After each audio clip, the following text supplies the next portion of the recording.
Tuesday and Wednesday night at 10:30 on ViuTVSix. Who are you? FBI. An elite team that analyzes the most twisted criminal minds. What, you think all we do is serial killers? Trust me, we cover the whole spectrum of psychos. OMG. Oh my God. Anticipating the perpetrator's next moves before they can strike. How does one collect love? Rage, hatred, fear. These are things that we're trained to look for. Emerson said, all is riddle, and the key to a riddle is another riddle. Got any advice? Just trust your instincts. Get the mind game on. Criminal Minds. Monday and Tuesday nights at 9:30 on ViuTV6.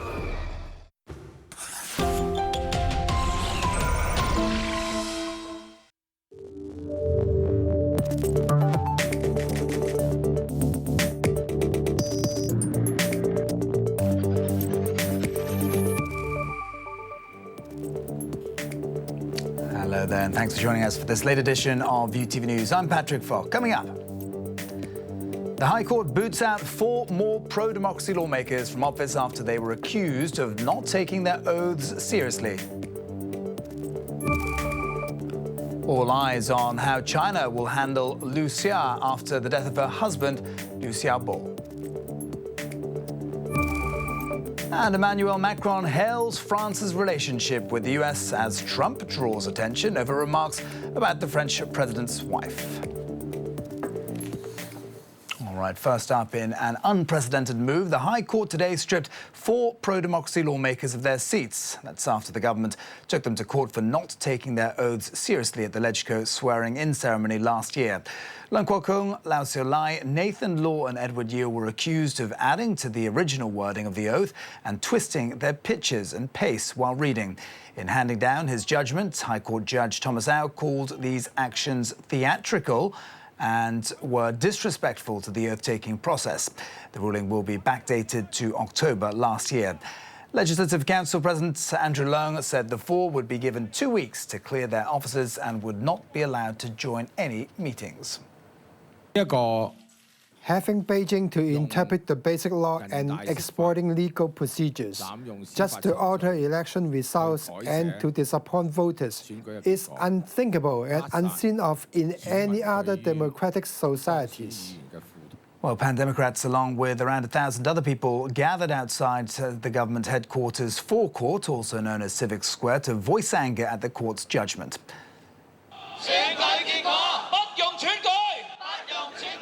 Holding a banner reading "Business not as usual," disqualified Leung Kwo-Kung called the legislators victims of the Chinese Communist Party.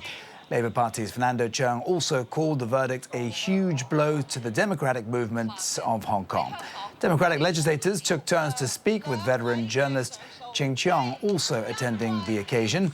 They urged the public to continue to fight for democracy and vote the lawmakers back into the legislature again in the by-election. Now, the death of Chinese Nobel laureate and dissident Liu Xiaobo last night rattled the world. The Shenyang hospital where Liu received treatment said he passed away painlessly with his family by his deathbed. Liu's final words to his wife Liu Xia, who has been under house arrest, was to live on well. And as Grace Lee reports, all eyes are on how China will handle Liu Xia from now on. It's quiet outside the home of Liu Xiaobo's widow in Beijing. The Nobel laureate's wife, Liu Xia, nowhere to be seen on Friday. Her freedom is now a top priority for family, friends, and Western rights groups after her husband died in Chinese custody the day before. The High Commissioner is urging the Chinese authorities to guarantee Liu Xia's freedom of movement and to allow her to travel abroad if she so wishes. She's been under house arrest since her husband was jailed in 2009 for subversion of state power, and friends say they haven't been able to contact her since Liu's death. The doctors who treated Liu Xiaobo do say she was with him at the end. When Mr. Liu Xiaobo died, he wasn't in pain. He was very much at peace because all of his relatives said their goodbyes beforehand. He was moved to the hospital from jail to treat late-stage liver cancer. Calls came from around the world for Beijing to allow him to get treatment abroad, calls that were ultimately brushed off. Now questions are rising over his funeral, supporters urging authorities to release his body for a public funeral. But that's going to be tricky with China's clampdown on dissent under Xi Jinping. Most in the mainland don't know about Liu's work. I haven't seen any news about this. But those who do are quietly finding ways to remember the dissident's legacy in the country where he died a prisoner. Earlier today, Chief Executive Carrie Lam was asked about her administration's reaction to the mainland's treatment of Liu Xiaobo. This is what she had to say. By saying that when we said we should uphold and respect one country, two systems, that means we do want the central authorities to respect the Hong Kong system, and we too should respect the mainland system. Well, in Hong Kong, Liu Xiaobo is certainly being remembered. Pro-democracy protesters have been gathering outside Beijing's liaison office to call for his release and, since his death, to mourn for him. Earlier, I spoke with Secretary-General of the Hong Kong Alliance in support of patriotic democratic movements of China, Li Keqian, who has been organising events in support of Liu. I started by asking him how he thought Beijing would respond to criticisms over their handling of Liu. When Xi Jinping, very obviously decided not to let Liu Xiaobo go, so, in a way, you don't care about criticism. It's a very, humble request to be free, at his last hour, and that was denied by Xi Jinping. So very obviously, he don't care about world opinion. And I think it's very hypocritical that the hospitals try to say that, he cannot be moved. But that is already final hour. If the decision was made earlier by Xi Jinping before he went to Berlin, Liu Xiaobo can travel.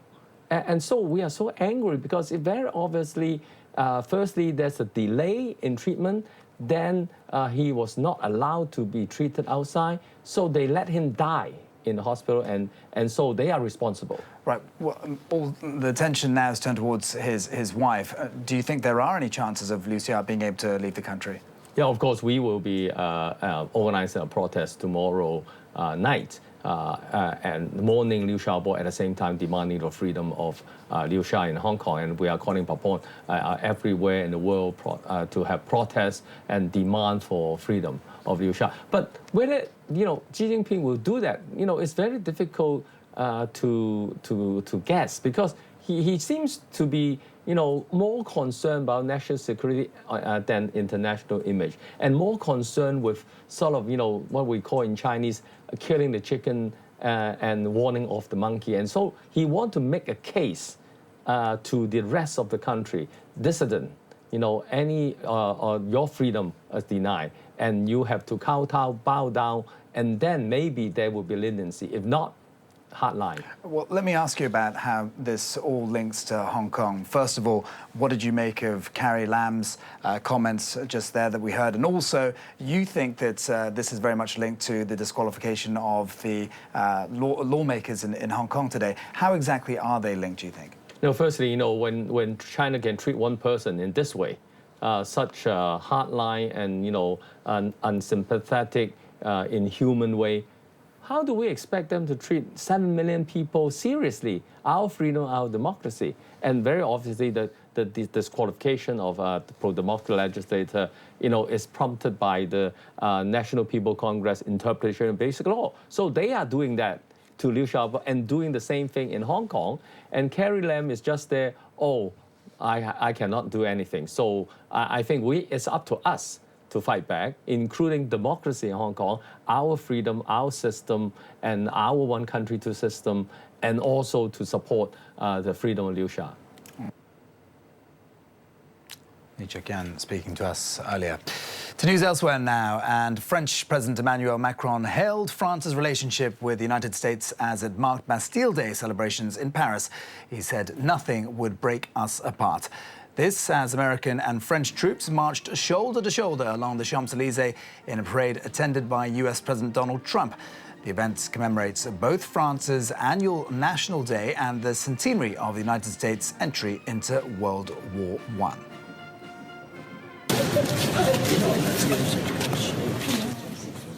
Well, the US president caught attention online after telling the wife of French President Emmanuel Macron, "You're in such good shape in Paris." The incident was posted in a video on Macron's Facebook page before the two men walked through the ornate crypt of the 17th century military complex where Napoleon is buried. And the revised Republican healthcare bill unveiled yesterday has already drawn criticism from both hardline Conservative and moderate party members. That's spelling trouble for the Republican push to replace Obamacare. The amended bill tried to play to its undecided Conservatives by letting insurers sell cheap, bare-bones policies while retaining key taxes on the wealthy. Senate Majority Leader Mitch McConnell wants to hold a vote on the new bill next week. But just 3 no votes from Republican senators would sink the legislation, with Democrats united against it.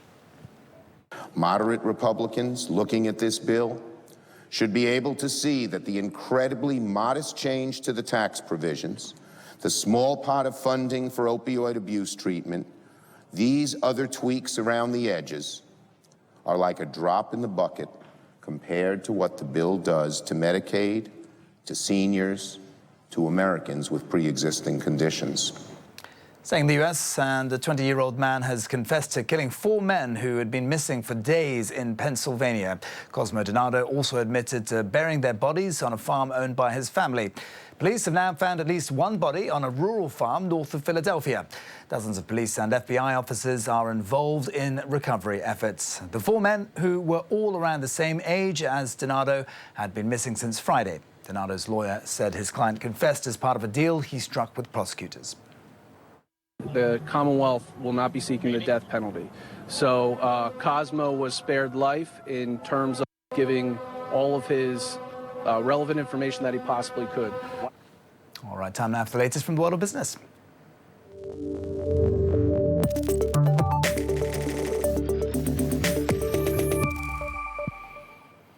Market action first, and after a storming day for the benchmark yesterday, we did see some profit-taking going on as we head into the weekend. The HSI was in and out of negative territory, but was up a fraction higher at the close of trade to finish at 26,389 points. The index rising for a 5th straight session for the best weekly advance in over a year. Energy and telco stocks were among the gainers, while financials and tech stocks kept a lid on the advance. And a positive sign for China's economic health. Ratings agency Fitch maintained its A+ rating on the country with a stable outlook. It cited the strength of the country's external finances and macroeconomic record. Fitch sees China's short-term growth prospects remaining favorable. It also said the country's economic policies have been effective in responding to domestic and external pressures in the past year. But there are still significant risks, including large and rising debt levels across the non-financial sector. Well, talking of debt levels, many in the US are finding themselves having to work